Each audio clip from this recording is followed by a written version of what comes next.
Chris Zaccarelli is Chief Investment Officer at the Independent Advisor Alliance. Chris, let me bring you in on that then, because we have a couple of guests who are now skeptical of a rate cut this month that was almost fully priced in after the weaker data earlier this week. How do you position in the markets here then? I know it says you like technology, healthcare, and consumer discretionary. That's true. And really, as you look at what's been happening with even Fed fund futures, looking at how the market's grappling with whether or not the Fed will cut later this week, if you looked on Monday, it was around 40% people believe that we'd have a rate cut at the end of October.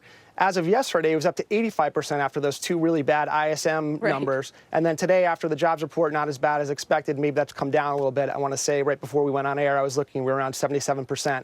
So still, the market is expecting a cut later this month. And I think really what's happening is they're grappling with the trade uncertainty. The data has not been bad so far up until this week. The Fed was cutting rates in advance of when they otherwise normally would, especially with unemployment as low as it is. But I think they're trying to figure out how do they couch for the fact that the rest of the world is slowing down, the trade war is impacting confidence. Up until this week, we hadn't really seen that confidence spill over into actual data, but that's what they're really grappling with. So I think the market's expecting them to cut later this month, again, just in advance of the trade war. Trade talks are going to happen next week. Yep. We could have some type of a breakthrough, some type of a truce. That would reverse that call, and I think we would not get a rate cut at the end of October, but I think all things being equal, we probably get a rate cut.